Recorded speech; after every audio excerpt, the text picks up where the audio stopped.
I often say that I can tell a lot about a person before they even tell me who they are by the way they're dressed.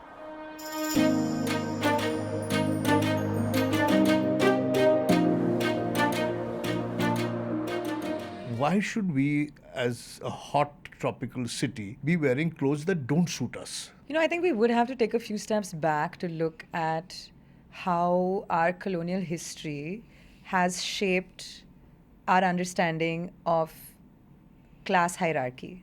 The more Western you dress, the higher up you are in the class hierarchy for most people. And then again, it becomes a question of if I want to look like my boss who's wearing a jacket and a long sleeve shirt and a tie, but he's probably coming in an AC car and he's going from his AC car to his AC office, whereas I'm taking the train. But I'm not really thinking that much. And I also don't have the time to really make these minor rebellions against a system where I'm already subsumed in the system. I'm already sort of, with my backpack. That's the other thing. Men with formal clothes but backpacks. Yeah.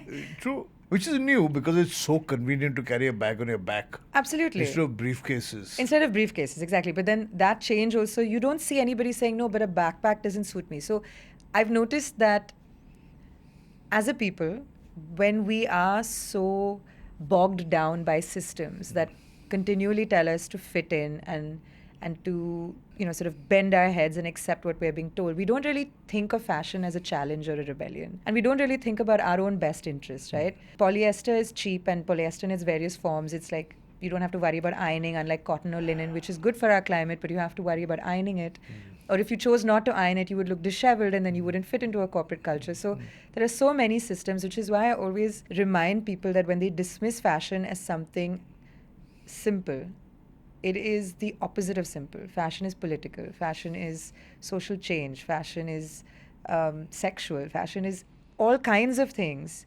And fashion is a language where you don't have to speak. By just wearing what you wear, I often say that I can tell a lot about a person before they even tell me who they are by the way they're dressed and the choices they've made that have led them there. So, and a lot about bias as well. Like you look at somebody, I'm reminded of an incident that happened to me when it was the Chandrayaan launch, and they released an image of the scientists who were behind the launch. There were this wonderful group of women in saris high-fiving each other. And I remember thinking, wow, if the caption hadn't read ISRO scientists celebrating XYZ, I would have just thought, oh, how quaint, this lovely group of maybe school teachers at best, or possibly, possibly my prejudice would have not even thought that far. And these are some of the top scientific minds in our country choosing to wear saris and wonderful, handloom. Getting back to my point about fashion being so many things other than what we perceive at the very surface of it. But you have to have time to think, and you have to have the space to express yourself, which I feel that most people in corporate cultures, most people in colleges are not given time nor space to express themselves or to think of what's good for them. They have to follow a system.